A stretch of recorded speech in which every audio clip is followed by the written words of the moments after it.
I throw one pair into the muck each time, saying, "Ayo, I'm Gordon Vayo." Very well done. Very well done. But remember, this show is all about you. It's all about you. Well, thank you. Welcome, everybody, to the latest episode of the Two Fish at the Table Poker Podcast. I'm one of your hosts, Legend of Ben on Poker Stars. And I am your other host, East Coast Sam on Poker Stars. Welcome to part 2 of 2016. We're up to day 6, episode 2, also known as episode 8 in the coverage. We finished that last time. So we're moving on to episode 3 when the action starts to get a little bit more intense. We still have, our two, call them, I guess, class clowns, if you will, Keating and Kassouf. Or clowns with class, depending on your persuasion. I'm excited to tackle this. I mean, we had sort of mixed thoughts about it last time, I'd say. More trending negative, I'd say, than positive. But this one, I think things get a little bit different for me. Well, we trended negative, but we were also trending positive as far as going from the start of the main event's coverage towards the middle point. Yeah. We were really down on days 4 and 5. Day 6 starting to get a little bit better. And, it kind of, once you settle into the annoyances and the flow of guys like Keating and Kassouf, you kind of gradually learn to appreciate a bit more, much like any good anti-villain in fiction. So, yeah. So, again, we're covering the back half of this coverage, going down from the final 51 players to our champion. And much like years past in the main event, they kind of, break day 5 or day 6 into 2 halves, so they have a fresh featured table. Right. Move that featured table from the 4 to the outer tables. So headlining this brand new table, we have guys like Dan Coleman, the 2014 one-drop winner who won $15 million. Cliff Josephie kind of enters the spotlight, finally being in the main table. Matt Moss, Chris Klodnicki, who we saw a little bit in 2008, making a deep run. Tony Bracey, who would kind of been kind of a background character who you can find in various clips in that TV show Poker Night in America. Right, yeah. And also John Sin, who, this kid, I don't know, he might be important later on in the history of poker. I'm not sure about that. And then guys like Max Silver and Mike Shin. So it's a pretty solid table. Again, only so many players left, so the main players are kind of starting to congregate in these last few tables. Table 2 stays the same. Keating, our favorite neckbeard player of all time, possibly, with Wojciech Ruziska, Gordon Vayo, Valentin Vornicu, Antoine Saout, everyone's favorite third-place runner-up in 2009 to Darvin Moon and Joe Cada. Yeah. And again, Kassouf's table with Tony Gregg and Christoforu, that's all at the outer tables. Yeah, I mean, the mixture of players we have running this deep, I mean, it's really incredible. I mean, we have, not huge names like on the same tier as Daniel Negreanu, but Cliff Josephie had been around for a while. And, if you saw the coverage back in 2009, you saw him hugging Joe Cada. I mean, Coleman was a big player at the time. We had a lot of players. I mean, Tony Gregg's sort of well-known, all sorts of other players like that are making this deep run. Saout, that you just mentioned, Tom Marchese. And yet it's just amazing how to this point in the coverage, we really just have so little about each of them. I mean, it's really stunning. Yeah, now Kassouf gets kind of put to the outside, and when Keating kind of gets featured in 2 prominent hands on table 2. So this is really kind of the first time a lot of the field that's left kind of gets their chance to shine. We see some pretty bizarre plays and some, bizarre runouts too. Tony Bracey wins in a brutal cooler situation where a deuce on the turn actually did change something, much to Lana Norm's surprise. And that's on the very first hand of the episode, so that's kind of a good starting point. And again, this being 2016, this is the supersized episode of this portion of the day 6. And again, they alternate long episode, regular length, until the final table being 2 regular length episodes, which I'll get to. But again, anytime you have a extra length episode, I really want there to be that run of just amazing hands that justifies that extra 20 minutes of airtime. And I think this is a decent episode, but it's not one that really, in my book, needed that extra half an hour on ESPN. Yeah, I'm with you. I mean, there's some impressive plays. Nowitzki manages to pick off a bluff with just ace high, which, is always sick to see. You just mentioned the hand with Mr. Bracy with, a boat versus trips, which is always just so sick to see. We have a sort of couple character moments. We get a segment from Josephine. We sort of see him at the house, with his children and all that. Kind of interesting how he talks about he's not really like a poker player at heart, but he sort of does it for the game, and he's done very well for himself. We learn a little bit about Fernando Pons and how he sort of plays poker. Kara Scott talks about Nowitzki as well. So we're starting to finally get a little bit more characterization in there. But yeah, I mean, I'm with you. I mean, it's not super necessary to have the feature-length episodes. The hands aren't super exciting for me. I mean, a couple sort of interesting plays here and there. I mean, Claude Nicky's very strange call with just ace high as a boat. I mean, what the heck?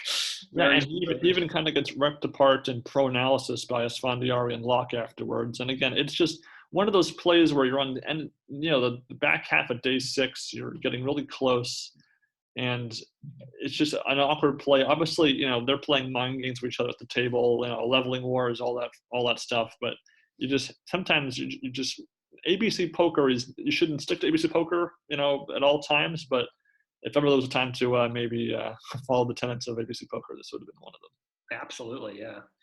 There's really 2 sort of table rivalries that really stand out for me in this episode. One is the Keating-Ruzicka sort of Act 1 and Act 2, where, again, we talked about how I think that Keating is far more, not out of line, but like just sort of that subtle social psychology line in the sand that he kind of crosses with his table talk.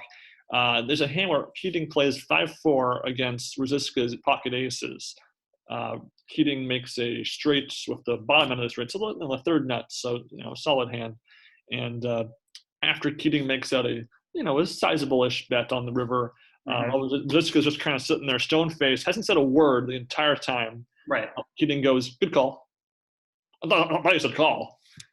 It's a good call if you make it. Like, it's an angle shoot, which as much as you might want to hate Kassouf, he's never done an angle shoot in this main event. Maybe you could say in some other YouTube video for Live at the Bike, you could argue that. But Kassouf never does anything out of line like an angle shoot. And luckily for Ruzicka, he does end up reading into Keating's talk and make the correct fold. Yeah. Which, honestly, I'm folding whether Keating says that or not. I think sometimes you have to make the tough fold there.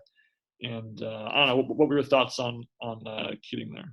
No, you're absolutely right. That's an angle shoot. I would have called the floor over, honestly. I mean, yeah, I mean, I'm folding. I mean, with pocket aces, I mean, it's always tough to fold an overpair like that. But yeah, I mean, what's Keating doing with that? He just seems so confident in that spot. I think you got to just fold, but totally out of line. And you kind of think of the reverse psychology of if Keating obviously is saying that to induce a call. Yeah. And yeah. I think Ruzicka knows that Keating is saying that to induce a call, because if he was really bluffing, he wouldn't even say good call. I mean, good call is not even something that you have to say after you get picked off. So props to Ruzicka. And then, kind of poker karma kicks in the next time we see them square off, where Ruzicka outdraws Keating's aces of his 2 jacks, making a straight on the river. Mm-hmm. And, considering the karma of just how much I've hated Keating's antics over the main event, where he just kind of says, "Oh, you're so lucky," under his breath. It's just such a cathartic moment for me. It is definitely, yeah. And again, I think Keating should have folded that too. It's funny how they're both kind of in a similar spot. I mean, they both have aces against the other guy. There's straights on the board there, and you see the difference in Ruzicka's skills against Keating's. Keating can't make the fold, and it's for a greater portion of Keating's stack than the reverse situation it would have been for Ruzicka. So it just amplifies how much bad of a call that was. Even Norman Lawn were like, well, there's so many hands that beat him. Like, how could you gotta think about that. So Keating trends down as the episode ends. And ace is a very unlucky hand on table 2, because just in that very same episode, Gordon Vayo with it's probably the most infamous Gordon Vayo hand prior to the final table in this whole main event. Vayo has ace king all in against Locke's ace, and Vayo makes a straight and doubles up to survive. And his attitude is just like, that is unreal. I don't believe this. So definitely endears the audience to Vayo being very grateful for his good fortune in that hand. Absolutely. I mean, he's legitimately stunned, and we'll see that later in another big hand where he gets a bunch of chips. How like he's a gracious guy. Like he's definitely recognizing his luck. I did make fun of him in the intro, but he seems like a good guy. So it's all in good fun, Vayo. Trust us.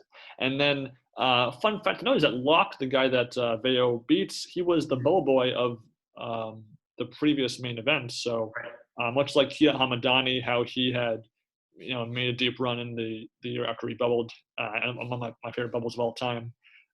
Again, you're in no way out of it, just trying to have a free entry until next year. So, I mean, you obviously got to that bubble spot for a reason. You have to play solid poker for 3+ days to even be on the bubble in the first place.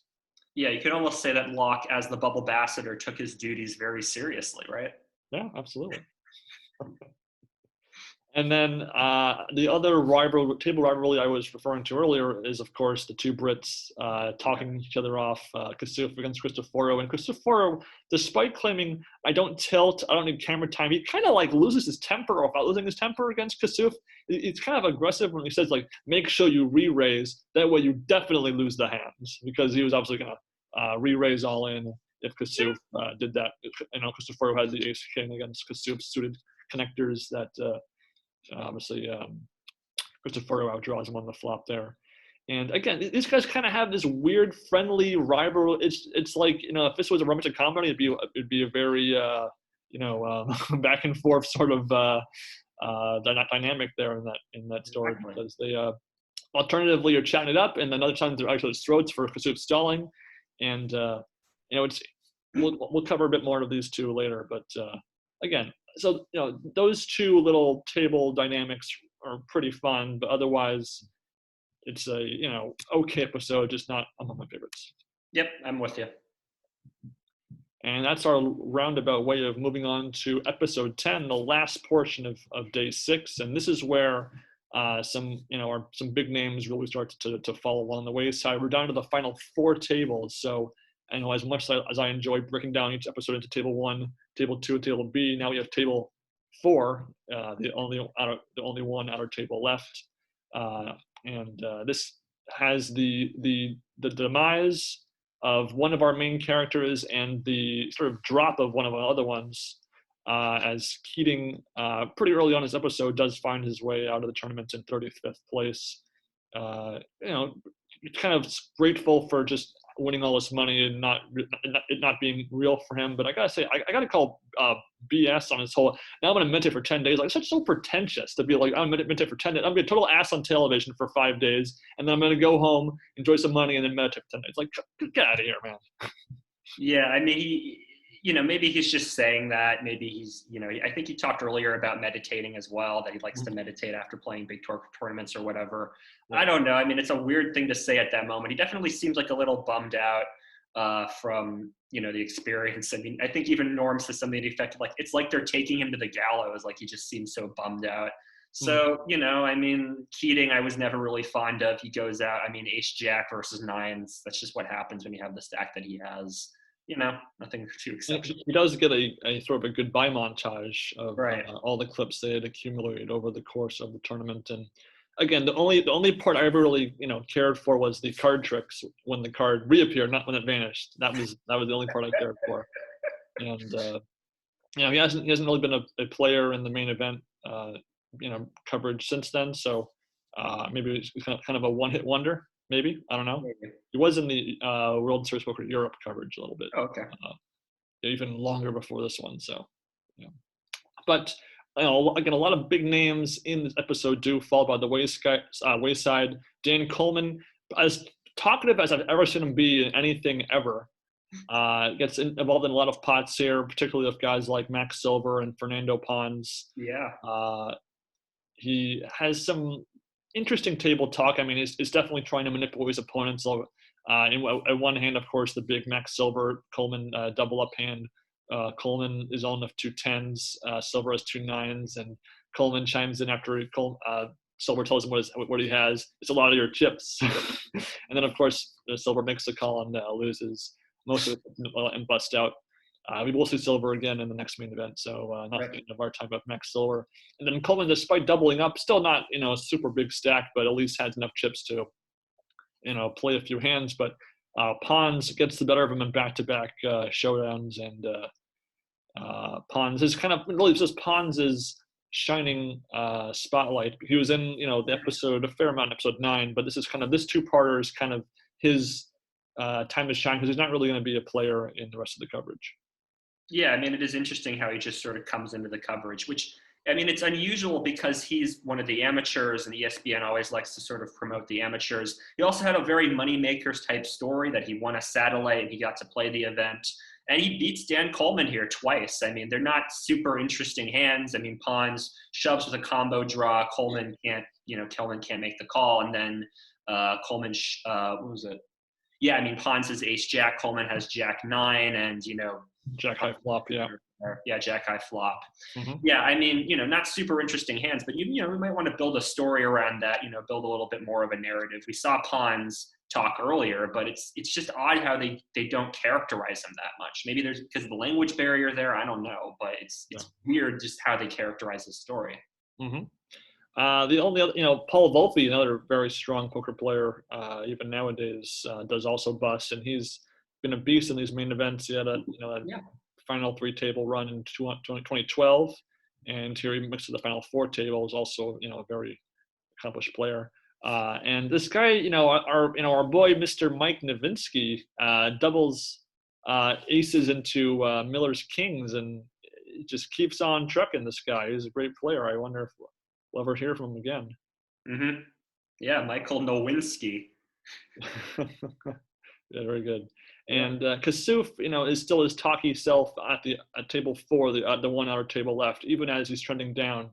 Again, he plays the lie about your hand after the fact game with Hollart, just complaining to his rail about how bad he runs. And again, Kassouf was in the top 3 top chip leader for earlier parts tournament. He's on the bottom bracket of the leaderboards as day 6 winds down, about 6 million chips, which is still good for 30 big blinds. And when you're playing a full 9-handed table, that's definitely workable. But right, yeah.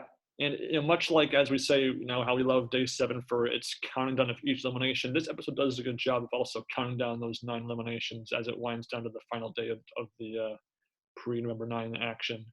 And again, it's nothing is viral in this episode, really. It's nice to see Dan Coleman finally get some time in the spotlight when he was kind of in the background all tournament long.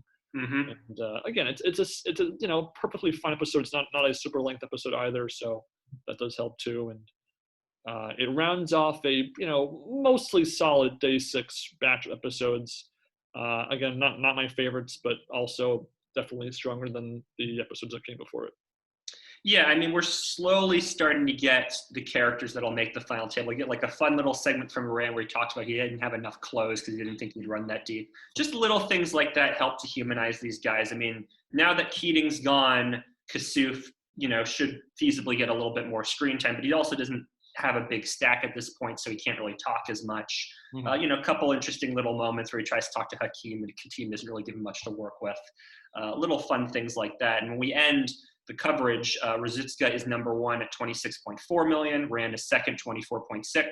Josephine, 23.9. So it's, not too far in terms of the chip spread's fairly even for the top stacks.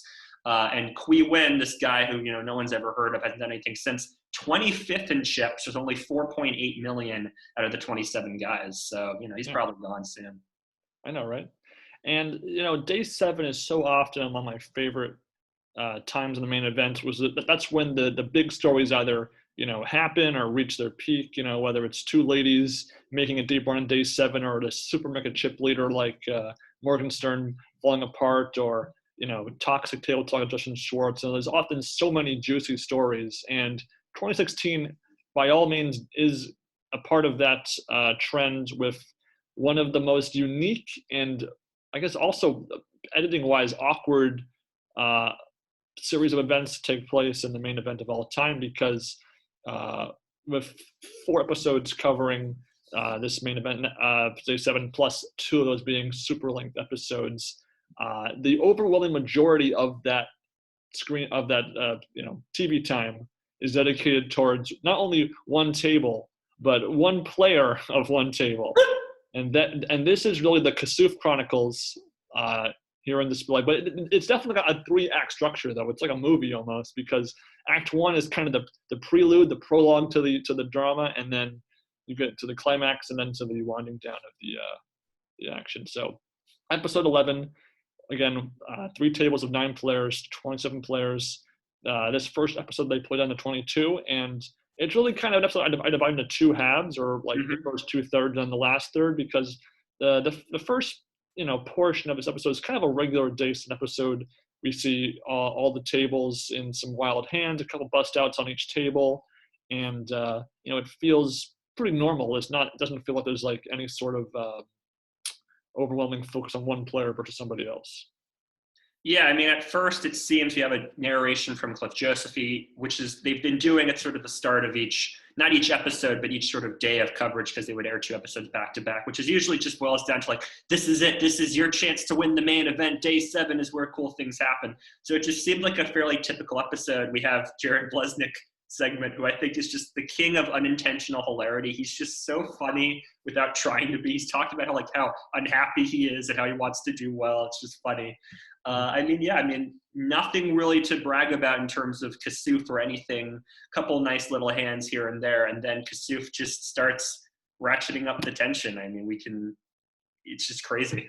Yeah, I mean, the table 1 action is kind of mediocre at best as it starts off. It's kind of Blesnick's kind of up and down. He'll win a pot, lose a lot of chips, double up, knock somebody out or something, then lose more. He just kind of never maintains a solid stack on day 7.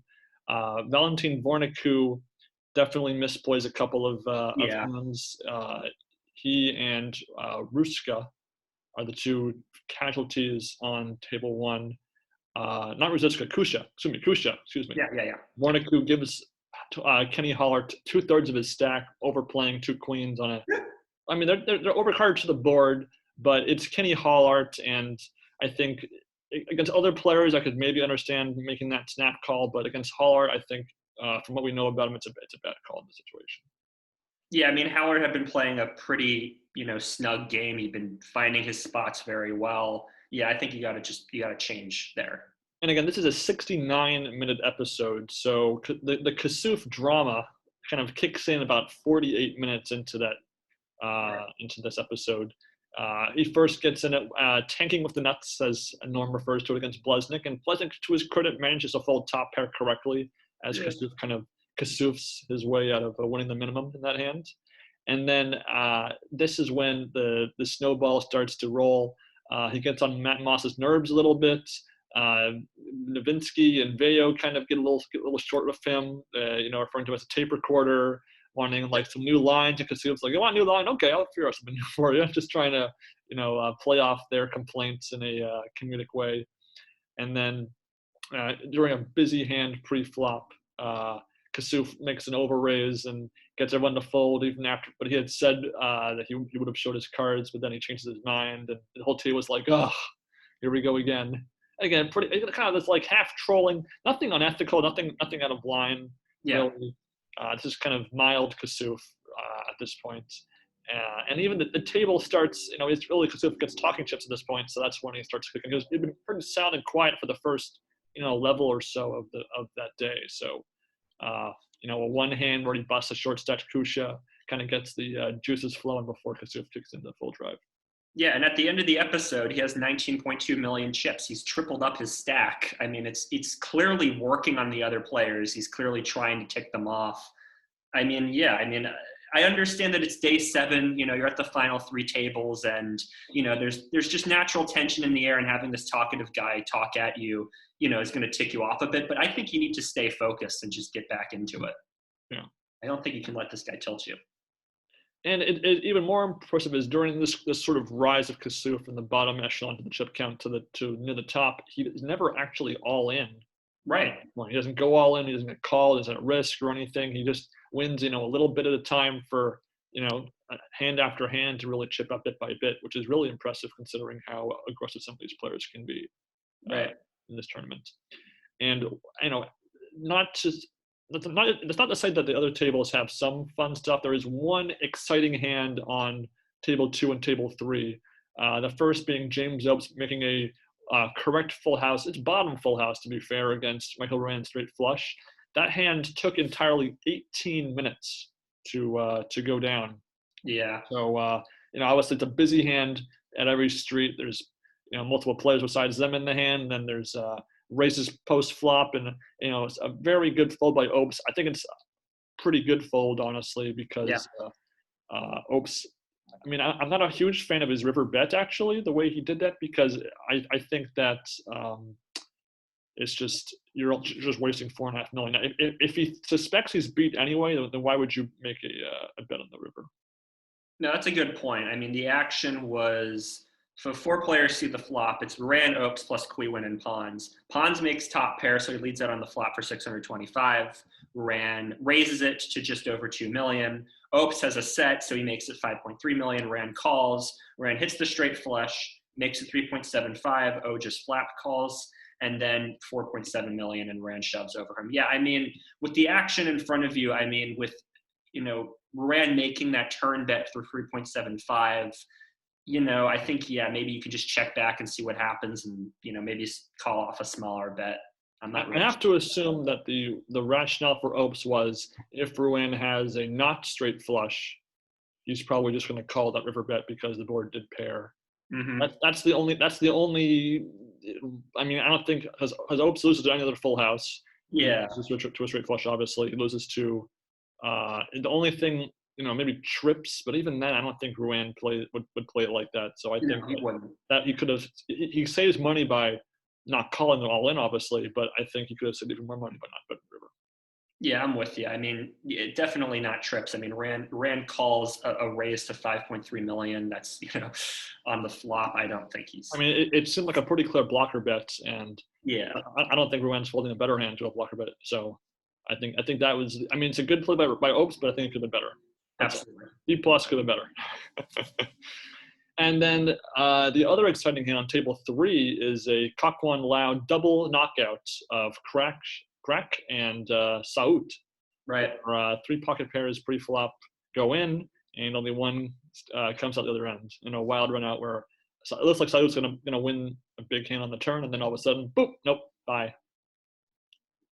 So Saut again cursed by a 2-outer in the main event, but luckily. This will not be the last you'll see of Antoine Saut. Definitely one of the most consistent, deep-running main event players in recent memory. We'll see him in 2017 once again. So not all is lost for our Frenchman.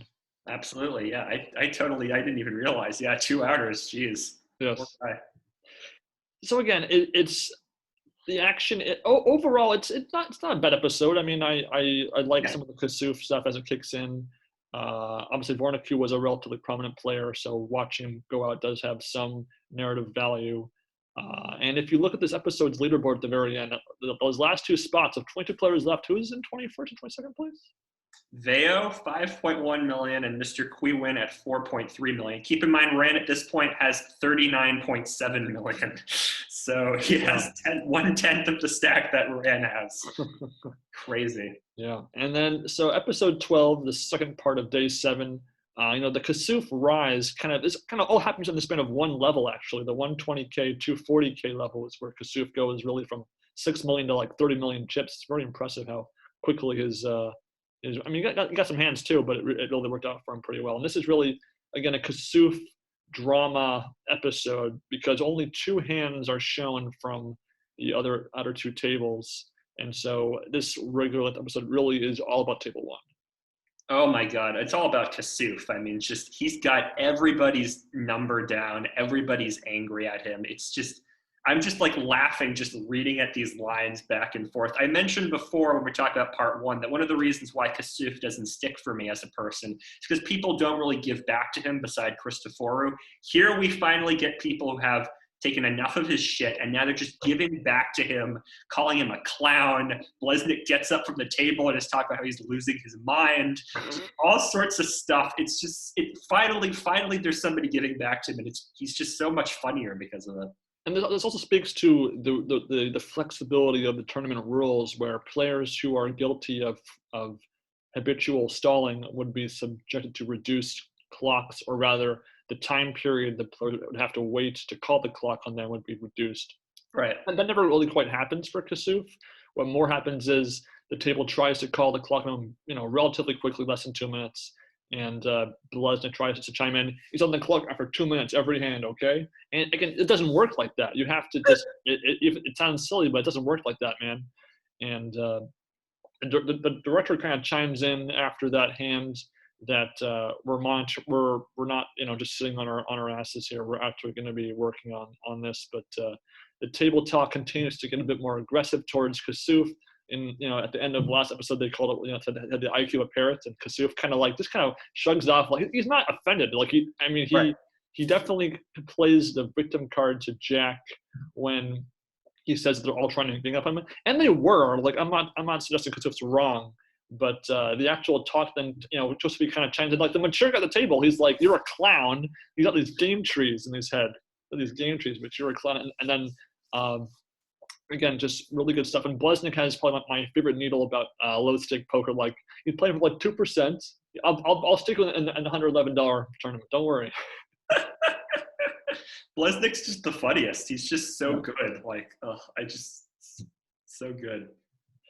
And then, really what I feel happens is that Kassouf's talk, like, to be fair, the table, they don't play terrible against Kassouf when they're supposedly on tilt. It's just more that maybe Kassouf gets that one extra bet. Right. Yeah, Kassouf makes a bet on the flop or turn, and they might call it when maybe other players might not have 100% of the time in that spot. But then those little 900K bets, 1 million bet calls, they add up, and that's what gets Kassouf up to about 32 million chips. Yeah, 32.2, which is good for second place. Rand's at 44 million, so he's well behind, but he's on lock to make the final table. Yeah, and this episode only actually covers one bust out. That's Hakeem on table 2. So this really was kind of the editing's a chance to really just put a magnifying glass on Kassouf on that table to really give us that full nightmare for those tablemates. At this point, table 1 has 7 players. Mm-hmm. They lost 2 players on 7, so it's Nowitzki, Hollart, Vayo, Josephine, Blesnik, Matt Moss, and all 6 of them at some point kind of chime in or get angry with either Kassouf or towards the director or whatnot. I'd argue that Nowitzki probably is the least aggressive or least in his face about it, though. So props to Nowitzki for kind of letting the other guys kind of take the lead on that. Mm-hmm. But really the most talked about hand for me that should be talked about the most is the Matt Moss all-in against Kassouf with 3s. Because once again, the directors have this habit of just misquoting or misrepresenting or just misusing a certain rule from the rule book when trying to enact a ruling in a hand. Yeah, they say that it's 1 player per hand just because, Kassouf's asking Moss, what do you have? Stuff like that, which is totally fair to ask. Moss isn't obliged to answer. He can just sit there with his mouth closed. So the tournament director immediately chimes in 1 player per hand allowed. And Kassouf's clearly confused and also a little bit bothered by it, clearly. And all the other players are now yelling at him. Nobody wants to talk to you. You need to be quiet. Kassouf, still milking the moment, actually stands up out of his seat and asks for the stack amount to make sure, just to get a read on Moss. It's a very odd moment. Well, it is, and this one hand takes up 7.5 minutes of the episode. So, again, it's a lot of consecutive screen time. It's not like an ad break in between the hand, like we might have seen in 2013, for example. And while this sort of decision by Kassouf is taking place, Jack Epple gets called in. Blesnik says, "I'm about to Israel. I think he's got 3s." Yeah, and, good. It's a pretty good read, honestly. But Kassouf does say, "I think or something," so that usually makes me think of small pair. But nonetheless, it's still a good read by Blesnik. And then after Jack chimes in, then Kassouf asks for a count, and that's what really gets the table. Especially Hollart really pissed off. It's ridiculous. Now he's asking for a count. And again, Kassouf, as Lon refers to it, it's like the systematic slowing down of the game. And but to be fair, these hands aren't taking 18 minutes like Opes and Rowan was taking. But nonetheless, if you check the hand counts, that table was playing probably 2/3 the total number of hands compared to the 2 other tables in the tournament at that point. So it's a pretty sizable difference. And if you look at the stack sizes of those players at that table compared to earlier. Really, Josephine kind of stays up there on the chip count. Right. Nowitzki kind of trends down. Hollart stays okay as Kassouf's rising. He's kind of sucking all the little blinds and he's from them as day 7's going on as they hit the next level of the tournament. Yeah, and one thing we didn't mention about Kassouf's tactics, how he only uses small chips when he's making a bet, which they only mention a couple times here and there, but I just think it's just such a nice little way to needle somebody. Yeah, and also at one point Kassouf makes a call and then delays the hand a little bit because he actually he wants to swap out which chips he's using the call. So, and then Josephine just kind of sits there. He's like, "Extra 17 seconds gone of my life. Thanks, man." And it's good stuff. And again, regarding the whole team play dynamic, I mean, it's definitely a mob mentality, Kassouf versus the table. But when Josephine actually says to his table mates, like, "We're all on the same team here," after Moss wins the hand, Kassouf folds, saying, "I had to talk for you," like, I don't know, that's kind of out of line, and I don't really feel that the other table guys really got not their comeuppance, but like any sort of scolding for that particular impression I got watching this action. That could be implied to be collusion, I think. Yeah. I mean, Vayo comes out with his infamous line, "You berated a woman to tears," which probably referring to the Madison hand. They're all clearly like expressing open contempt for Kassouf. And yeah, the tournament director does come in when Josephine calls Kassouf a clown and says, "You can't say that, everybody calm down and finish the hand." But yeah, I think Josephine should have gotten a penalty for the team remark, for the clown remark, and everybody else should have just had like a verbal warning to calm down. To be fair, though, Kassouf didn't receive any penalties during any of this. So I think maybe giving them all a warning, which they all kind of do, I think that was at least equal treatment by the staff. Mm-hmm. And again, we're talking about a lot about this particular, action. I think this is very entertaining. And it's such a unique. Yes. We have never seen this much like salt and trolling and drama at a table at any point, especially at this juncture of the tournament. I mean, we've seen Henry Tran stall plenty in 2012, but this is really a unique, kind of sarcastically minded sort of viewing experience. Like, if you hate watched, movies or hate watched TV. I'm not saying we hate this, but it's kind of like that same sort of mentality. Yeah, absolutely. And Gordon Vayo ends the episode at 5.3 million. Qui Nguyen at 5.1. So, it's sort of interesting to see how all the narratives play out. Mm-hmm. I mean, even, somebody like John Sin's only at 8.8. Benger's only at 8.6. So, it really is the Kassouf show, and everybody else just happens to get on the edge of the camera every now and again. Yeah. But as you might be noticing, we're now halfway through the episodes for day 7, and we're only a fraction of the eliminations into the action. So very true. With 2 episodes left in day 7, we have to cover now 12 eliminations down to the final 9. Luckily, episode 13 is another 69-minute episode to give us enough time to cover a lot of that action. So again, we're still at those 3 tables, 7 players left at all of them, and it's again, another very solid episode. There is some interesting bubble play, whereas they're getting down from 19 down to 18 players. That's the first pay jump of this entire day of the tournament. So up until this point, we're just playing for, I guess, pride until you make money with that pay jump.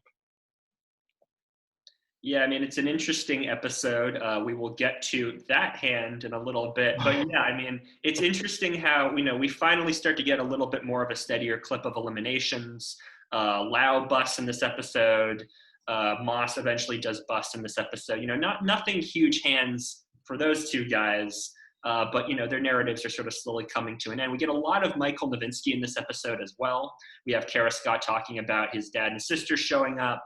We have that famous hand between him and Josephine, where Josephine manages to hit it on the river and, not a huge loss for Nowitzki or anything, but picks off a few chips. And everybody starts commenting about how Nowitzki's demeanor is so good and how he's playing so well. He's almost like the anti-Kassouf. Everyone's on his side and everybody really likes him, deservedly. I mean, he seems like a good guy and all that. Yeah. I mean, it's just sort of interesting how, even though we're going to get to that hand in a moment, there's a lot of other stuff happening here as well in this episode, which I like. Well, this episode begins with a Kassouf Jack Effel sit down. Right. That kind of interspersed with Kassouf clips. That's kind of a nice little thing there. And I think Effel, for the most part, gets what Kassouf's saying. I think Kassouf sometimes talks so fast that they kind of don't understand the full nature of what he's saying in that sort of, these sidebars they'll have whenever Kassouf gets almost a penalty. Yeah. And Kassouf, his demeanor definitely changes after that sit down. He's quieter. He's still he plays it a bit more aggressively. I think maybe a little bit too loose of his chips from this point on. He wins a couple of hands, but he's also chipping down a bit by bit, actually playing maybe cards that he shouldn't be. And so, but he's still up to some of his usual tricks when he gives the old, "Oh wow, really?" when Matt Moss shoves and Blesnick makes the call, and Kassouf's just sitting there, the third man out of the hand, just kind of like a mean of her cards, stalling a little bit longer, and the table wants to see what he was thinking about, and of course he doesn't show it, but one little taste of the old Kassouf. But then on a very amusing Kassouf Nowitzki double up hands, where Nowitzki does the old leave one chip behind, go all in, and then put the last chip in on the flop, and does get the better of Kassouf for the first time really in the entirety of the edit. Yeah, very true. I mean, it's also interesting. The hand is interspersed with another hand with this guy Miller, who busts in 19th place. Who hasn't had a big presence in the coverage. Though the interesting thing is his wife just walks out of the room after he busts. It's like very odd. It's kind of awkward to have this weird marital moment with this hand. It's kind of odd that they combine the two together. I understand that, Kassouf was tanking to see, what the other action was. But yeah, I mean, Nowitzki finally gets the better of Kassouf. Kassouf definitely seems like angry. Like he's almost like scowling. Very interesting. Well, he's changing up his table image maybe just to kind of not bend any rules that he had been warned about. And it doesn't work for him, obviously, because he goes from 32 million down to middle of the pack as this episode progresses. And but we mentioned how the last couple episodes Qui Nguyen had been at the bottom of the leader rank board.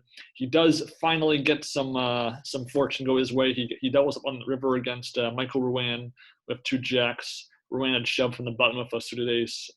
Qui Nguyen with 2 jacks obviously has to call with his stack. Right. Yeah. And despite Ruan turning an ace, Qui Nguyen makes the best hand on the river with a straight, I believe it was. So from there, and then he makes another very solid call of top pair against Ruan. And really, this is kind of our first real solid taste of Qui Nguyen at the table, because hadn't really been shown too many hands up to this point. Yeah, he'd been a background player up till this point. I mean, we hear little things about him, that he's this gambler, that he likes baccarat, but now we actually sort of start to see him really playing. Yeah. And, a little over halfway into the episode, the tables do consolidate into the final 18. Vayo and Nowitzki still stuck up with Kassouf on table 1, sadly. But for the most part, the rest of the table with Kassouf, brand new for him, with the exception of Christoforou, who they'd obviously scored off on the TV table on day 6. And again, it's all about that table draw. Whenever the narrative of any main event is so reliant on who is at what table for the final 3 and final 2 tables, because you could imagine a totally different story if just 1 or 2 players had been at the other table. Yep, if Benger had been at the other table, who knows? Yeah, and so before any eliminations take place, really, with 2 tables left, you really kind of have the continued rise of Vayo and Qui Nguyen, while the 2 Brits sort of trend down. So there's a couple of pretty substantial hands, particularly a Gordon Vayo Kassouf square off, where Vayo makes a flush with ace jack with the jack of diamonds. Kassouf has pocket aces. They both flop an ace. They both flop an ace, so 3 aces against a pair of aces, and Kassouf has the misfortune of accidentally bluffing into the superior flush of Vayo, and that really kind of gets Kassouf down to back to a stack size he was at the start of day 7, that kind of 30-ish big blind stack. Yeah, I mean, it doesn't cripple him per se, but it definitely brings him down a few pegs. Yeah, Christoforou from the start of the episode onward had been trending downward. Rosiska had aces, and Christoforou had ace-king, and Rosiska managed to double up through him. Christoforou still seems happy. He manages to, win a hand against Wong. But yeah, definitely just trending downward, not really getting too much going before he finally busts an 18th. Yeah. And again, so 1 Brit goes out, and then about 18 minutes after Vayo had flushed his 3 aces in real time, Kassouf ends up with 2 kings. Oh, fantastic. Against Griffin Benger's pocket aces. And this, again, is arguably the most talked about hand of this entire main event. one of the most viral, one of the most, there's just so many layers to discuss. We'll obviously scratch the surface probably of everything that could be talked about, but this hand takes up the final 10 minutes of this episode. So again, about 70-minute episode. So it's a pretty epic conclusion of a showdown. Yeah, and before we, get to the hand, I mean, Benger had been talked about a little bit throughout the coverage. Probably, I'd say maybe second to Josephine in terms of how much he's talked about. We see just little hands with him, like the very awkward rock, paper, scissors match he had over the chip that was missing. We had a segment right before this hand where he talks about him being in Toronto, and they actually went to Toronto and see him playing baseball and video games and stuff. He's not a super big name in the game, but he was being established a little bit here. So it was nice to set that up in advance. We have a little bit more about his character before we get into the hand itself. The editors knew what they were doing here. Yeah, so, we showed Benger's Counter-Strike story, which we kind of heard about in 2014 also, a little bit of it in playing baseball. We also learned about Gordon Vayo and being expelled from school kind of during his entry point into the poker world. So again, some of Kassouf's rivals are getting some background information for us to learn about. So that's kind of nice. But then, like we said, so there's the classic poker cooler, kings against aces pre-flop. You have to wonder if Kassouf had maybe a few more chips, maybe that hand plays out differently. Maybe he doesn't go. Maybe he they see a flop first or something. I don't know. It's kind of hard to tell. But Kassouf, after Benger puts out a sizable, I think it was a 4-bet with the blinds 200K, 400K, it's about like 5.6 million chips. So again, Kassouf only has maybe like 14 million chips or so to start the hand. So yeah, at that point, it's either a 5-bet all-in or a fold, I guess, technically. And while Kassouf's trying to talk, to Benger, his usual, Benger had not been at the same table as Kassouf up to this point. So this is kind of Benger's first taste of the Kassouf storm. Kassouf pulls out all his old tricks. I'm also from here to Hollywood. If you don't talk to me, I might have to ship it. All that stuff. And Benger doesn't move, doesn't say a word. You kind of see him exhale at one point. And it's only when the clock gets called by Wong that things really get out of control. Yeah, I mean, it's just crazy. I mean, Kassouf's trying everything he can to get a read on him. He, crack a smile, and he does a smile. Benger doesn't smile at all. He asks for a chip count, and Vayo actually leans forward and confirms the count to show the stack. Everything's perfectly normal. I mean, Kassouf is probably going to go all in with the kings. He didn't have a huge stack. It's pocket kings. I mean, even though, I don't know. I mean, Benger with that 4-bet to 5.6. I mean, is he doing that with queens? Is he doing that with ace-king? I think you could kind of step back and assess the situation. But yeah, the clock gets called, and Benger just essentially unleashes on him, calling him an abusive person, saying that he was doing verbal abuse, saying, check your privilege. My favorite line from this whole thing is, at one point, Kassouf kind of looks toward, I think, Jack Ethel, I think for help, like asks, so that Ethel would come in and stop Benger, and Benger goes, he's not your dad, stop looking at him. He's not going to help you. Yeah. He's not going to help you. And then Kassouf eventually shoves all in. Benger calls, slamming his cards down. And come on! I mean, Benger's screaming, put a king out there. He's still miserable. And Kassouf, to be fair, I mean, maybe he tilted a little bit when he made the call. I don't know. But Kassouf seemed fairly chill with it. He's like, are there any kings about?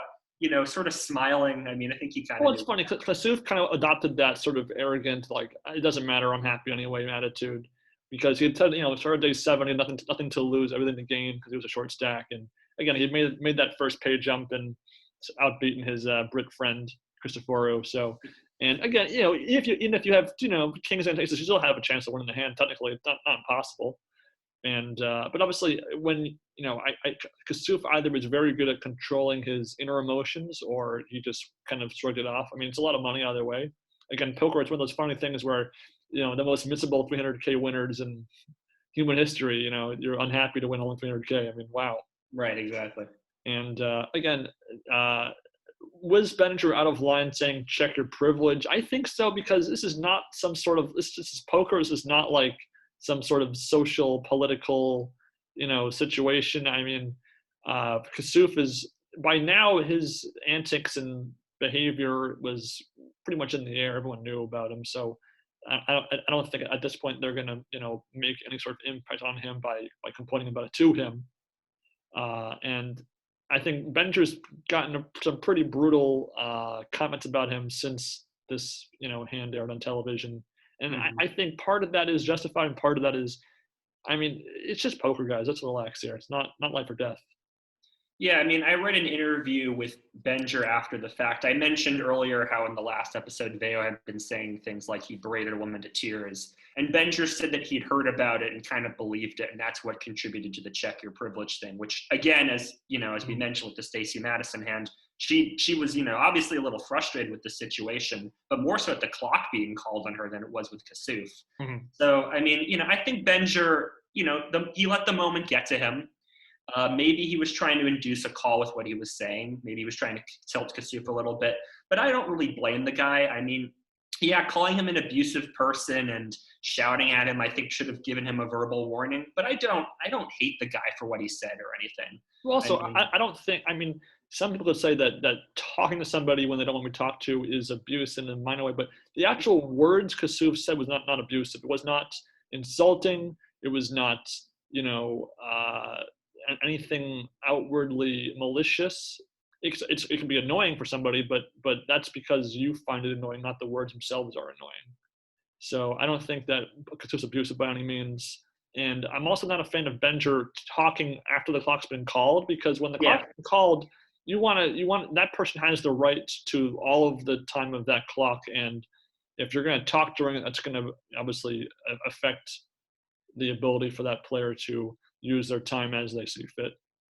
And so if and Benger doesn't say a word post pre-clock, so I don't know. I feel like Kassouf maybe if he just would find his center and analyze Benger entirely, I think maybe he could maybe make the fold there. Why would yeah, Benger act like that if he didn't want to call?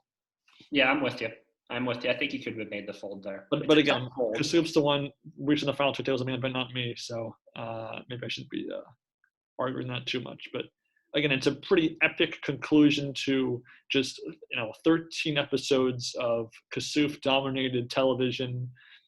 Again, this is the equivalent for me of Survivor Samoa, the Final Four Million Challenge, the balance the things on their hands. It's that level of intensity. And again, we had not seen that much of an explosion of drama from one hand really ever. So it's definitely a Hall of Famer hand of all time. Yeah, I mean, even on the last hand, when the winners have won the main event, they haven't shown as much emotion as Benger did. Mm-hmm. Aside with maybe the exception of Greg Mercer when he was holding the bracelet. I mean, it's a crazy hand. Then after the drama doesn't necessarily end. I mean, afterward, Kassouf trying to be gracious is trying to shake everyone's hands. Emphasis on trying. Nowitzki does not shake his hand. He refuses to shake it, which. I read an interview with Nowitzki, and he said that he regrets doing that and doesn't shake his hand. I think he should shake his hand. Well, germaphobes exist, and politophobes also exist. So that's okay. I don't, you're not. No one's. It's worse to force someone to shake your hand than to not shake someone's hand. So it's the lesser evil of sorts. I'll call it. It's no big deal to me. I'm just noting it. Yeah. And this is kind of Benger's last real highlight of the entire main event. He hits a pretty solid chip stack here, and then doesn't really win a hand the rest of the tournament. That's true. As this episode concludes, Kassouf out in 17th place. We have 16 left, which means we get 7 more eliminations squeezed into the last episode before the final table. And so blinds are getting up there, 200K, 400K, and then 250K, $500,000. The Benger Kassouf fan gets sort of an introduction as it goes into the next episode. Again, with those two tables, really kind of two narratives at play here. One, on table 1, the short stacks go out, and on table 2, Qui Nguyen is a wrecking ball. I mean, yeah, holy crap. I mean, he just rolls up out of nowhere and just starts taking everybody down. He takes out Tom Marchese, who had been hyped up as being this sort of great big player, and we'd seen him a couple times, but that was really it. I mean, it was mainly just hype. We really didn't get too much about his personality or his playing style throughout. Then he busts Opst. I mean, just crazy. A one-man wrecking crew. He busts Shin. I mean, just crazy. This is where the downside of the Kassouf focus kicks in. A lot of these bust outs, besides maybe Opst and I guess Blesnik, these bust outs don't have as much resonance as they could have because we just didn't see much of these players earlier in the tournament. And when we did, it was pre-day 7, so we don't really see how their day 7 fared. So Opes, obviously, we saw folding to Rouen. He folds a flush in this episode too, kind of bizarre of a fold. To Qui Nguyen, yeah. And then John Sin, who really, had such an awful edit. He was really barely in this main event, despite finishing in 11th place, which, was the Dylan Nguyen spot in the previous main event, who got the most focus of anybody in that main event. So that's true. Odd choice there. Mike Nowitzki has one of the most energetic, happy-go-lucky all-ins you'll ever see, despite being dominated in the hand pre-flop, ace-jack against an ace-king, where Nowitzki had 7 million chips. I mean, I'd love to ask him to figure out what he thought was going to happen there. He had about 20 or a little under 20 big blind or something, 7 million of 200K, 400K. I really think that maybe that could have been a fold after that original 3-bet pre-flop. Yeah, I mean, Vayo put it to 2.6 million. Yeah, I think you could fold there and just wait for a better. So I know it's ace-jack suited. Maybe that contributes to your thinking a bit, but is Vayo going to do that with ace-10, ace-9, or pocket 4s or something? I don't think so. Now, to be fair to Nowitzki, he does pick up some chop outs and some flush draw outs on the turn. So, it's not the worst run out for a dominated ace in the world. But I don't know. I think maybe had he folded that ace jack with 15 players left, and with Qui Nguyen's wrecking ball, mentality on table 2, those 3 bust outs all took place over an hour. It's not impossible that Nowitzki could have finished in 12th place in the main event. Yeah, that's true. He could have definitely gotten that far if he had just, played his cards a little bit, maybe waited a couple of years. Who knows? I know, right? It's funny. Yeah. And my biggest beef with this episode is we don't actually get a chip count shown of the final 15 players. Right, yeah. Top of the episode. Like, I can forgive a few things here and there when it comes to these bust outs busting out relatively in short order, one hand in, the other one hand out. Yeah. But we don't see that. And so obviously, we could see them in the last episode, but again, with this last episode before the final table, it's just so important to know where everybody is at because it just means more for us when we're seeing who goes out. Absolutely. Yeah, absolutely. And as much as I love the bubble episodes or bubble portions of main events, we probably have the worst final table bubble since maybe 2007, which is a long. Yeah. That was Garfunkel, I think, whoever the heck that guy was, who got 0 hands shown because our 10th place finisher is Joshua Weiss. He literally a ghost in the edit in day 7 and in the entire tournament. He had 3.7 million chips, which is about 7 big blinds when Final 10 play began.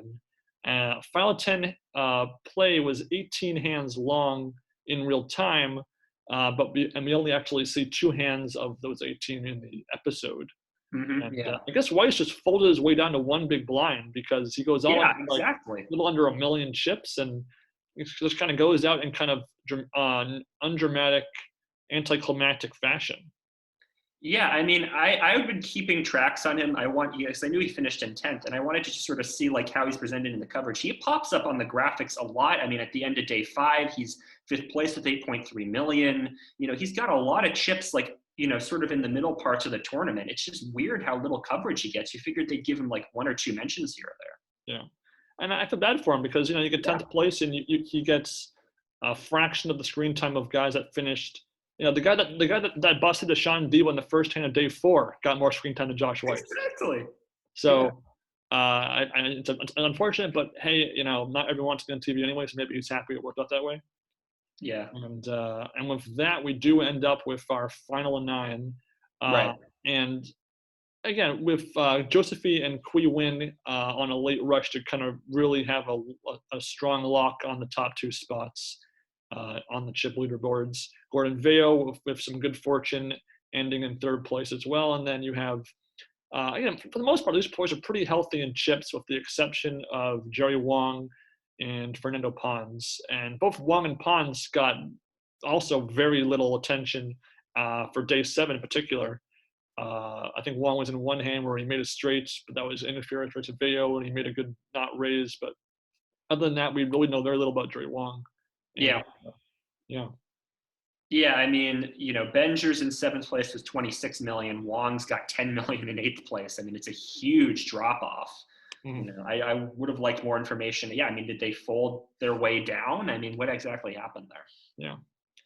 But, and Benger had, was over 30 million chips after busting Kassouf, so he chipped down semi-substantially. But again, 7th place, again, we always talk about the curse of the pro in 7th place. Yeah, that's true. And that kind of continues for Benger in a big way as we get into the final table, which again is 2 episodes long, broken into 2 halves. The first episode covering from 9 players down to 3, and then the last episode getting us down to a winner.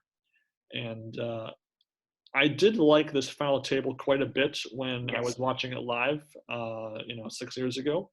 There was some great poker play. I think while the chip, like the narrative of the players wasn't as dynamic as say 2009 or 2010, the quality of play on display was very high, and this is in spite of the first 3 bust outs being the bottom 3 stacks.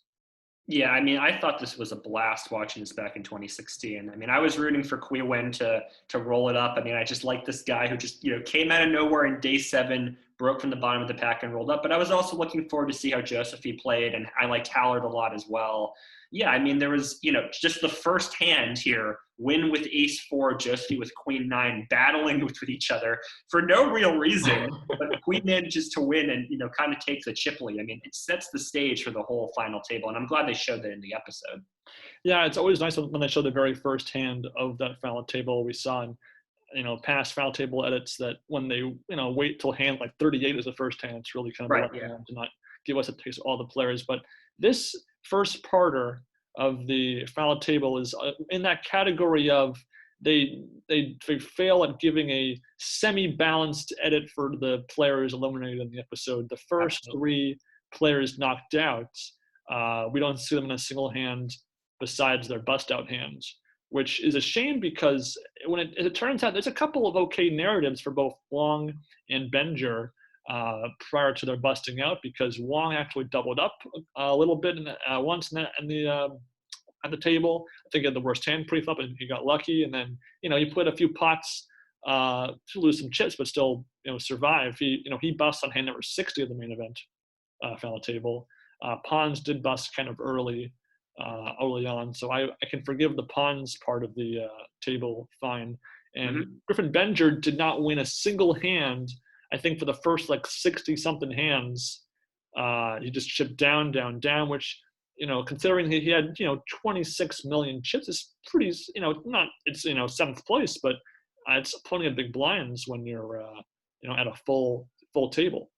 Yeah, and I remember there was a hand where he got a walk and he like jumped out of his seat and started celebrating. I was expecting that to be in the episode, honestly. I really liked that. I thought that it was the only hand he won the whole final table, so yeah, I think they'd want to give him that.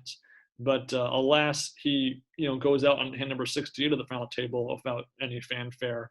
And again, that 7th place finish, that cursed spots, whether it's Chino Ream, Phil Ivey, or Benger or whatnot, it's just a cursed placing to be in.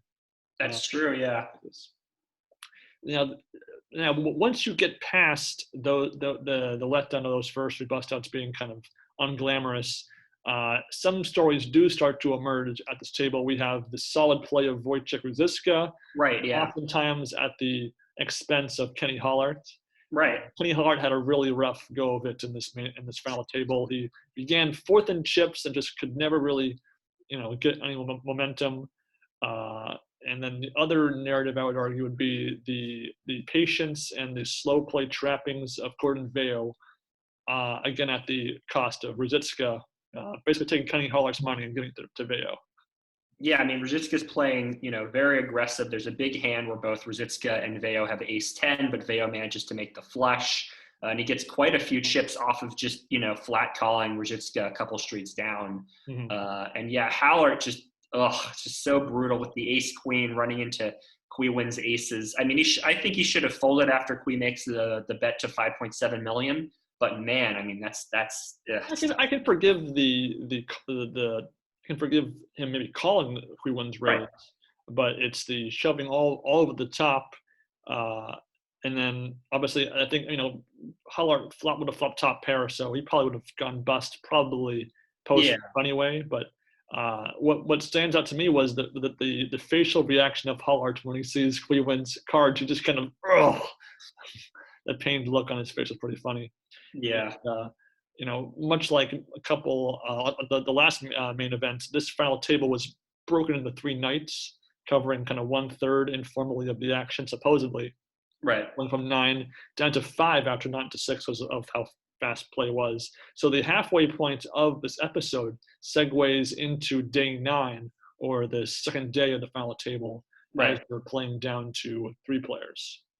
And so, again, with 5 players left, Ruzicka kind of, again, falls into the traps of Vayo, gets crippled, and then busts on the very next hand. Ruzicka, you could argue, played the most solid poker, take away 2 hands, played the best of the final 9 up until that point, before getting a little too aggressive with his hand.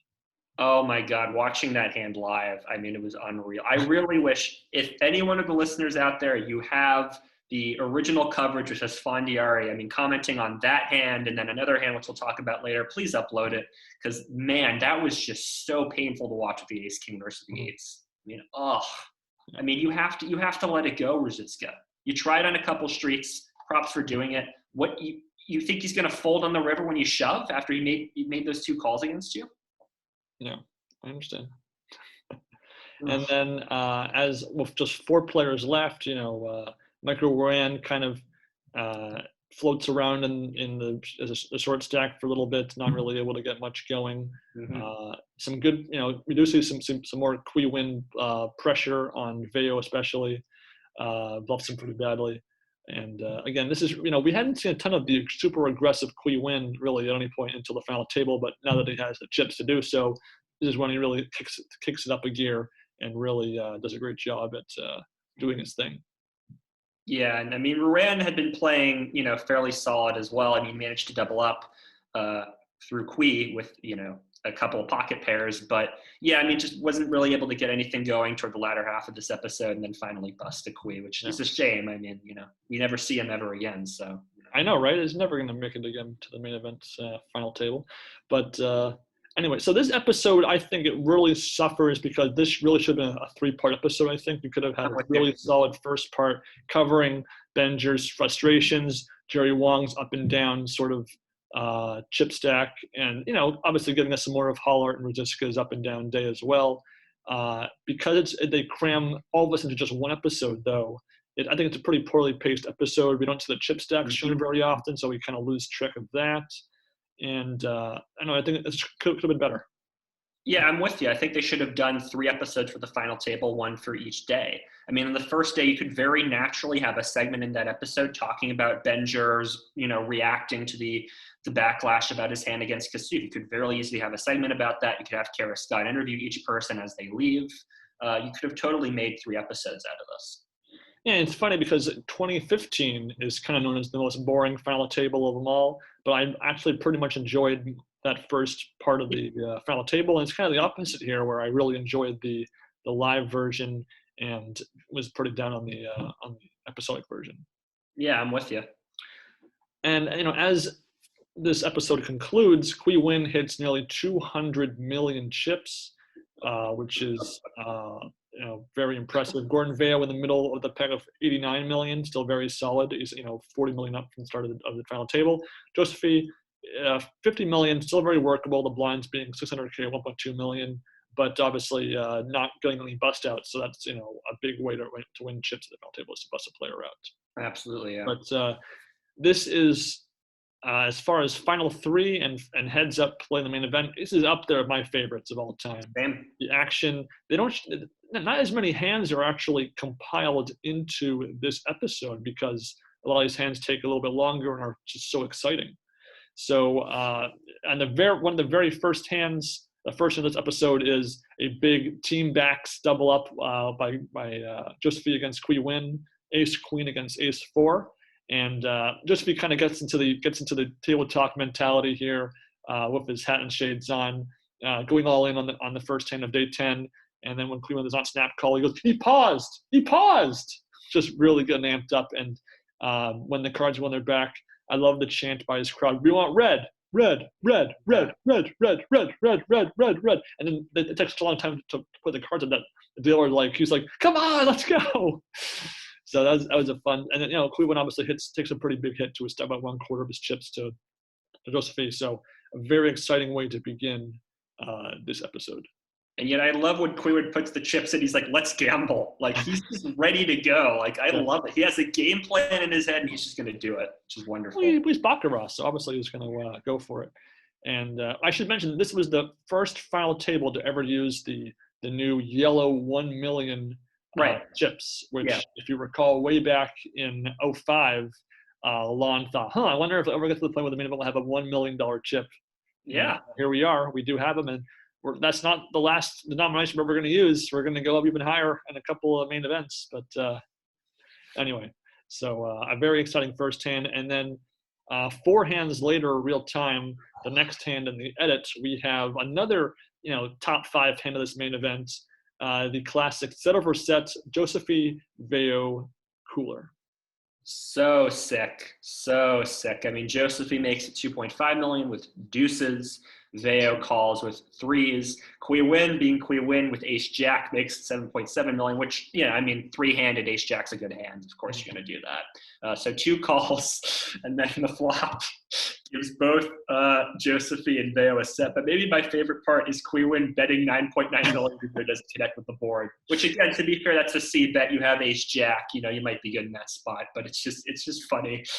Josephine leads out then on the turn for 21 million. Vayo shoves. I really wish we had the live version of this hand, because as Fondiari's joke, he goes, if Qui Nguyen calls here, I'm going to, quit playing poker for a year. And then Norm shouts out, call, before he folds. Yeah. Somebody please upload that hand. And during the live feed of this hand, Phil Hellmuth during one of the breaks said that Josephine probably could have folded this. And even Josephine kind of says he can't fold it, even though he kind of knows he needs to.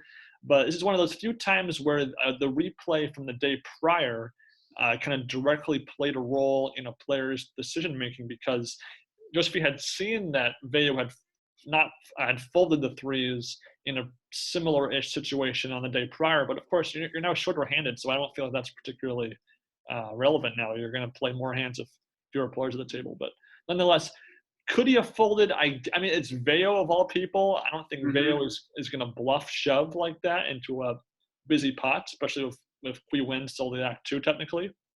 And you have to wonder, again, what hand is Vayo doing this with that you beat? And it's really just ace-king, and I don't think he's just going to flat ace-king pre-flop. So again, it's a logic puzzle. It's not an easy one. Josephine did have Vayo covered, but I think you have to at least think a little bit longer and maybe make that fold. I'm with you. Yeah, I mean, Doug Polk did an analysis of the hand. He also concluded that Josephine could have gotten away from it. I mean, it's always hard to fold a set, and maybe he's thinking that if he gets the double up here, Vayo's gone. He sets up against Qui Nguyen. He's going to beat Qui Nguyen. But on the other hand, if you also feel like you have an edge on the other 2 players at the table, and again, if you're close to Josephine, why wouldn't you? I think you can fold there and wait for a better spot. It's a tough fold. I don't know if I could make it in that spot, but I think you could do it if you're Cliff Josephine. And if he folds, he still leaves himself enough chips to play. Whereas when he calls and loses, he's down to 12 million, 17 million, like that. Now, to Josephine's credit, he does manage to double up twice in relatively short order. One is off screen in this episode, one is on screen. But then Josephine makes a couple of bluffs in the edit that go wrong, and then that gets him back down to a short enough stack that Vayo is able to bust him out basically on the 15th hand of 300 play. Yep, I mean, he shoves with Queen 3, Vayo calls him with King 6, and that's about it.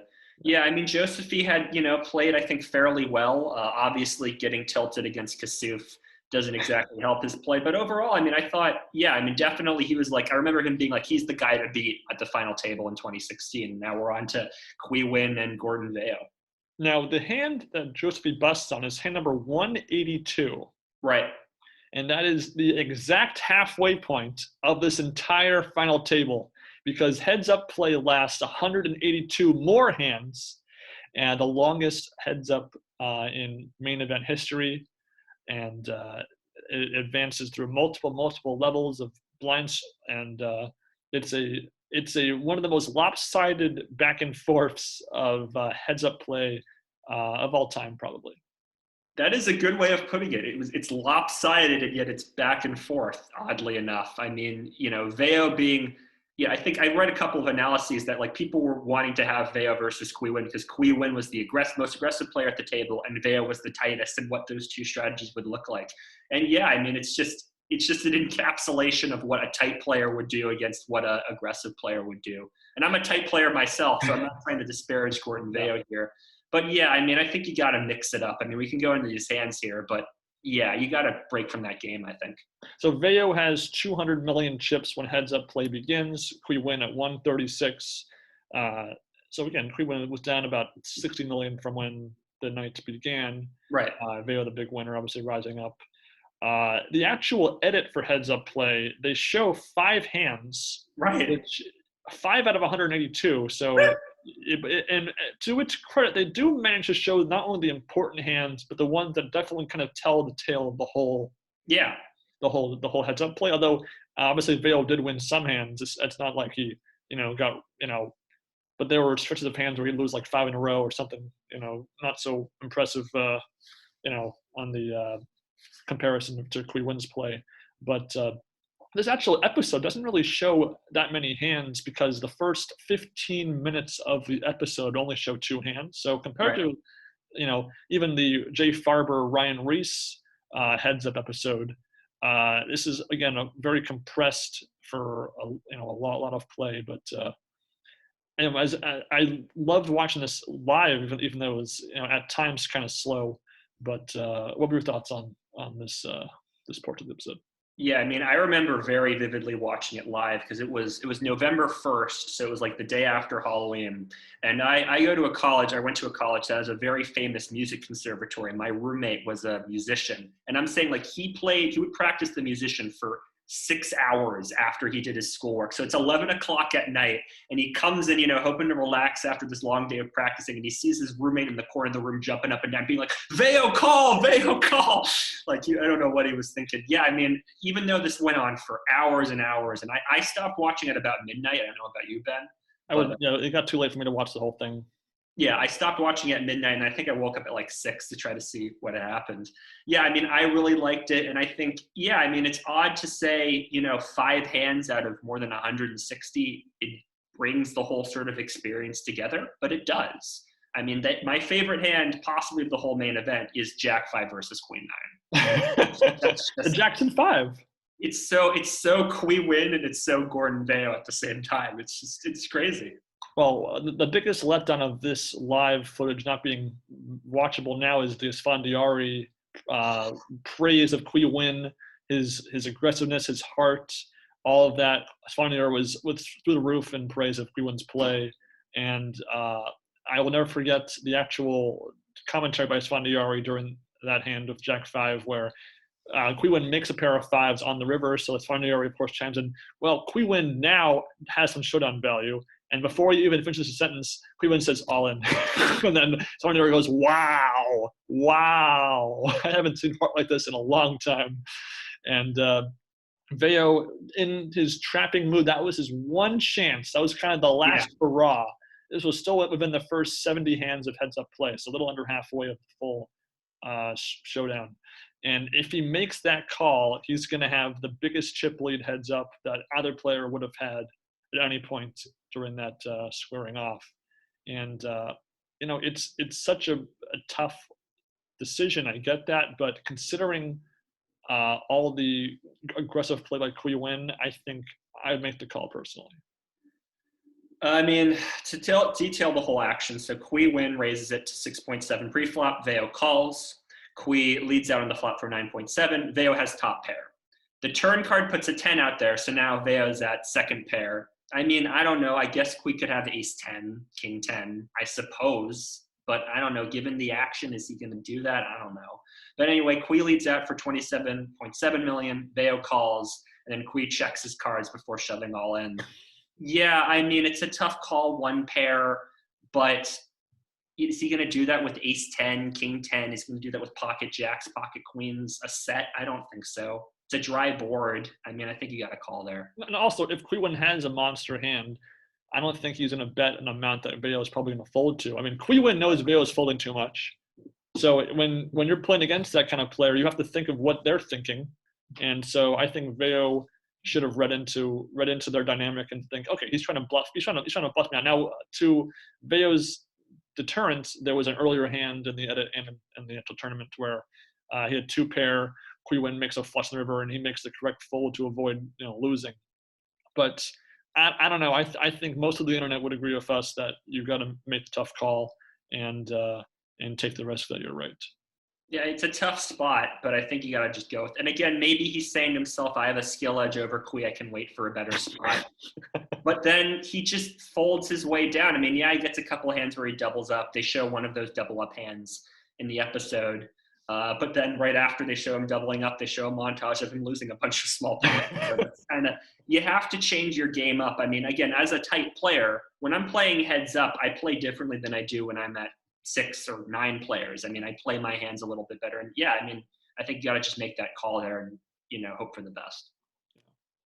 But ultimately, on the 364th hand of the final table, Qui Nguyen does take down Gordon Vayo, taking the champion over $8 million. Vayo, at this point, it's a fairly known pro amongst the poker world. Qui Nguyen being a first-timer, obviously that's fantastic whenever a first-timer wins the main event.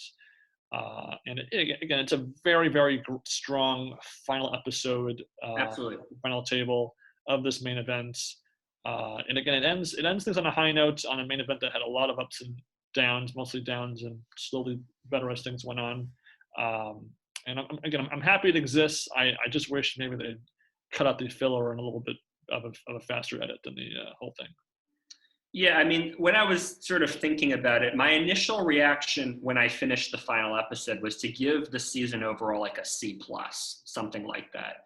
And I remember even saying to myself that if Josephine or Vayo had won, I would have given this like a C-, because I just think it wouldn't have had the character that, I mean, Qui Nguyen winning just gives it so much character. And I also think it reminds us of the fundamentals of poker, which is put your components in tough spots, make them have to think things through, challenge them, bully them around. Qui Nguyen just encapsulated that so well. I'd now say give them overall like a C+. I feels about right for the grade. I mean, my sort of VIPs of the season would be Novinsky, Christoforou, and Blesnik, just because they're themselves and they're funny and they're not trying to ham it up for the camera. Keating, I just don't like at all. I'm with you on that. Kassouf has some moments here or there, namely with the last hand against Benger, but for the most part, just not that much charm, not that much really going on there. And it's funny because with Kassouf, I like Kassouf, but I hate the edit of Kassouf, because if they had just, you can show all the table talk and all that stuff, all the drama, all the controversy, but don't take like such a long time to show us that. Just give us a tighter version of that. Give us just a bit more of an edited version. I know you want to show everything he says, but don't show us all the spaces in between those things he's saying. Let us see it. So I blame more of the editors for that than Kassouf, because I would be, if Kassouf had made the final table, I would have been very happy. In retrospect, at the time I hated him. Now I would have liked to have seen him at the final 9. Yeah, and then, I mean, looking at the November 9 in terms of their characterization throughout the season, I'd say Josephine and Benger are the two that we have the most information about. Josephine being essentially the George Clooney of poker. I mean, that's the easiest summation of him. Benger, obviously, we get the Kassouf hand, but also, a little bit more about his personality. Qui Nguyen, we get a little bit about. Vayo, we get a little bit more about. Wong and Pons, we basically know nothing about. Ruzicka, we know essentially nothing about. Ran, a couple of nice segments with Ran and his family and stuff, but, nothing too substantial. And Hallert, nothing too substantial. Again, that is mostly a part of the overwhelming focus on Keating and Kassouf. So that is some points against it. I agree with you with the C+ does seem fair to me, a bit above things like 2013's kind of C- I gave that year.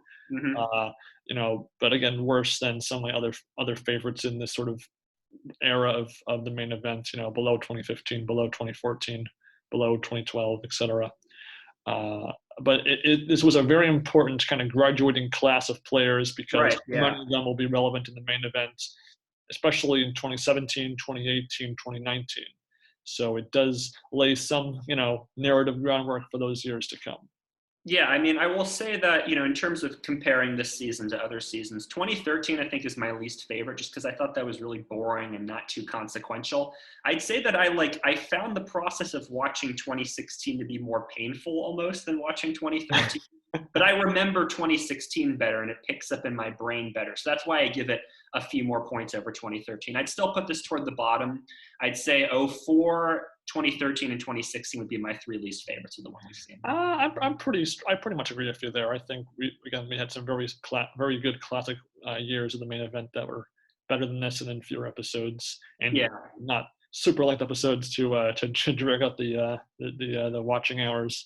And again, and I like this season way more now than I did 6 years ago. I probably would have put I might have put this below 04 6 years ago, probably.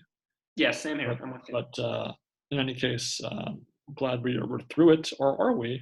I guess I don't know. I feel like we have more to discuss about this main event than maybe just what we've discussed so far. But before we get to that, I know that you've had some great success in the 2022 Mind Sport Olympiad. So tell us how you've been doing in that so far.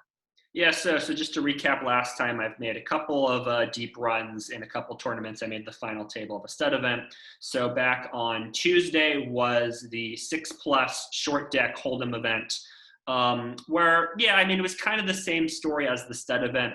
I had one very super aggressive player at my table, and it's a game that I'm not familiar with at all, short deck. I've played like cash games for like 20 minutes, like very little experience. So yeah, it was just one of those sort of situations where a super aggro player, so I kind of chipped down, managed to collect a couple small pots here and there, nothing big. And then once I was sort of a short stack, I managed to double up a couple times and kind of stay in the running. I was never a huge stack. It was never a situation like stud where some guy gave me, 90,000 chips with a boat. I just kind of hung in there. I managed to pick up a couple pots here and there, and then I was up to about 11K in the money with 22 left, and I had aces, and so I made it 3 big blinds. I got 2 callers. The guy who was before me to act was super aggro, and I had to fold top pair against him in an earlier hand because I thought he had 2 pair or something. So the flop came up king, queen, jack. Super aggro player bets big. I think I called him, and then the third player in the hand also called. Turn was a 6, so keep in mind I have pocket aces, and so I have a straight draw. So I'm thinking that through. So the super aggro player shoves. So I'm saying to myself, I'm probably good here with aces. I called. The third player called. Aggro player didn't have anything. The other guy had kings for a set of kings, and so the river bricked out. So I busted in 22nd place, which was just shy of the top 10%. So there was 192 players. So 3 more places, and I would have gotten a couple more points in the overall Mind Sports Olympiad event. So that was probably the least exciting. I still cashed, almost top 10%. That was pretty good. So yesterday was a shootout tournament, and it was heads up pot limit Omaha. So not too much PLO experience, more than short deck, but Hold'em is still by far the event I have most experience in, followed probably by horse and 8-game mix. So it's 2 o'clock in the afternoon. It's on a London timetable, so it's at 7 o'clock. This will be important later. I'm all ready to go. Like, I'm all geared up. I was concerned that there were only going to be like 6 players in the tournament. There were actually 28. So I'm all set, all ready to go. And I get a notification saying, this is a shootout tournament. In the next round, you'll be seated. There were 28 players, right? And so there should be 14 matches, right? But for whatever reason, they sat 4 of us out for 2 hours. Yeah, because that makes sense. Because if it's, you have to have a number divisible by 2. Right. So there's 32 players. You need to have 32 players to have an even tournament. So you get 4 people get first round buys. So you got a first round buy. That's fantastic. Yeah. So I got a first round buy, which was, at the time I was like, wait, what the heck? Like, what's going on? Did my computer break or something? And I sent a message to the moderator, and he's like, yeah, you're just going to have to, sit out for this round.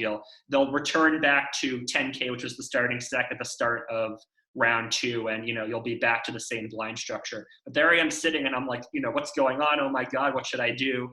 So yeah, it was 2 hours round 1.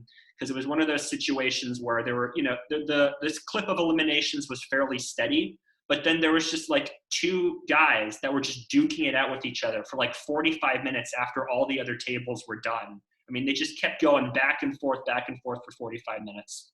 So anyway, that finally concludes. It's 4:00 in the afternoon or so on the Eastern Standard Coast. So my heads-up match against this other player, I can't remember his name, but first it was kind of back and forth, but then I started to slowly chip up. One of the things I noticed was that he was super sticky. He was not respecting my raises. He was, when I checked to him, he would bet. So I just started taking advantage of that. Like when I would hit the flop, I would check, he would bet, I'd raise over him, and I'd take the pot down. Just little raises here and there, tried to just sort of chip up. Eventually, I just sort of, wore him down over time. Eventually, when we went on break, an hour into the match, he was down to something like 1,700 or something, and I was up to like 18,000. And then I managed to finally close him out. So this is, again, about 5 o'clock or so. And same deal as round one. There were these two guys that they went heads up 45 minutes after everybody else was done. I mean, we're talking like one guy would be down to 2,000 and then he'd double up twice and be back up, and then back and forth.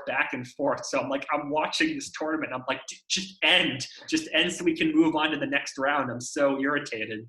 But they finally wrap up. So we're into round three. And I took the chip lead early on, and I just had the lead for the whole match. Like there were a couple times where the guy got me. What would happen was I would, hit a flop like 2-pair or something. And I'd have like a draw or something, and I would call him, I would call his bet, trying to hit that draw, and I wouldn't hit the draw. So he would be able to win those pots and kind of chip up a little bit and stay afloat. But I just kept sort of grinding him down more and more and more, but it was still taking a while. So it's 7 o'clock in the evening. He's down to 4K. I'm at 16K. I have Thai food laid out on my table. I'm all ready to go. I'm saying to myself, I can close this guy out, and then I can eat dinner, and then I can go and play poker for another, couple hours. I'm totally ready to just go. And the moderator of the Olympiad comes in and says, everyone go to Discord. We're going to stop play at the final four because it's midnight over here in London. We're going to have to shut down play for the day because it's just too late. So I'm like, really? I'm all ready to go and do this.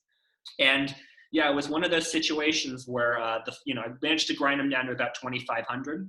And then I finally just, I had a flush draw on the flop, and he kept betting. And I said to myself, if I can just hit a club, I can end this right here. And the river gave me that club. And he bet, and I put him all in, and he had only 12 or so big blinds behind. So it's kind of one of those, spots. And he called with a straight. So I knocked him out, made the final four. So the plan apparently right now is they're trying to figure out what the schedule is. But they're going to eventually, play the rest of the tournament, probably maybe Sunday, but maybe sometime next week. None of us have times that coordinate with each other. So I'm busy this weekend. Everyone else is free this weekend. I'm free on the weekdays, but there's 1 or 2 people who aren't free. So they're trying to figure the schedule out. But they did announce that they can't do a third place playoff. So they can't do a bronze medal playoff. So 3rd and 4th place will get a bronze medal. So okay. I've earned a medal for the event. So yeah, that's nice. It's my first poker MSO medal. Obviously, I'd like to win the tournament. In order for me to win the poker events as a whole, the sort of overall poker champion, I think I'm going to have to win the event in order to have a shot at that, because you get 40 points for first place, and then second place is 20 points or something. Yeah. So it's very top heavy. You have to win one of these events in order to have a shot, which I don't like. In years past, they had it based off of how many players were in a tournament and what your ranking was and all that. They had a whole formula for it. I prefer that a lot better. If I'd known about the point structure, I would have played the hand with the aces and short stack differently, because 3 more spots, I would have gotten 2 more points. But yeah, again, no big deal. I mean, I'm happy with my performance in this event. 28 players, it's, obviously getting a medal in an event with 28 players is different than getting it. And a first round bye. You got a free first round bye too. Yeah, and I got a first round bye too. And I was hit by the deck so much during both of the rounds I did. I mean, I kept hitting 2-pair, at the worst. I was hitting boats over and over again. I was dealt pocket kings 5 times during my first heads up match. It was crazy. Yeah. But yeah, I mean, it's nice to finally get a medal after 3 years of trying. So Yeah, and if you can at least get second place, that will project you up into probably the top 10, top half of the top yeah, 10 leaderboard. So you're in good spot to really make a crack for this Player of the Year type deal yeah. for the NFO. Yeah, I So mean, I got got fifth it. place in the overall in 2020, and then I got a medal in a non-poker event. So this is my second MSO medal, and then I got 36th last year. So I think this is my best shot to try and get something. Yeah. I think you're in 15th place right now, not counting the points from this event. So Yeah, you're really in a good spot to get up there. And so keep going. Obviously, I want to know more as of course. the Yeah. MSO progresses.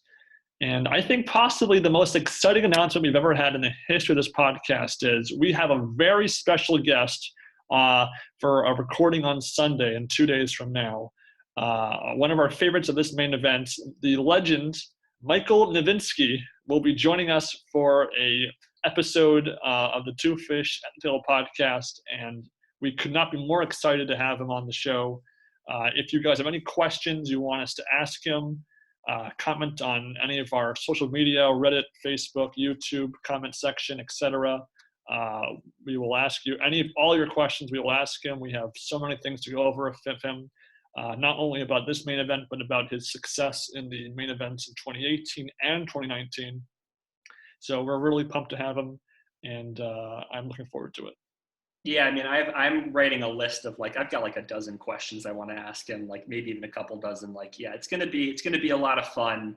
Thanks to him so much for doing this. He's the first guest on the show. We hope to have many more. So even if I mean, obviously Novinsky has made the final three tables twice, but whatever your position was in any of the tournaments, right? If you're ever interested in being on the show talking about the WSOP, we'd love to have you. So feel free to reach out to us. And after our first 11 episodes of this podcast, we went from audio only to video of us our faces talking. And it's only fitting that 11 episodes later, we are now entering, I think, the guest season of our podcast, because we have our guest here. We have another guest for 2018 down the line. So we're really, always trying to make this the best possible podcast for poker fans out there. And I want to thank everybody that watches and listens to us. I know that we're a avant-garde podcast, and a lot different than, say, Doug Polk or Mike Matusow, but we appreciate you guys being a part of this journey with us. Yep, absolutely. And we're still on track to tackle 2017, which we'll do obviously after we interview Michael. But yeah, I mean, this has been really exciting, and I'm looking forward to more, hopefully, interviews and episodes. I mean, this is fun. Yeah. So until we guys see you in a couple of days for our next episode, we want to thank you for listening. If you guys, it's still not too late to enter the Mind Sport Olympiad. Yeah. There's still enough events where if you go on a tear, you can probably take the gold still from Sam's hands. But in any case, until then, guys, we'll be covering 2017 and onward going forward. And until next time, enjoy your poker, enjoy your TV, and enjoy your poker on TV. Take care.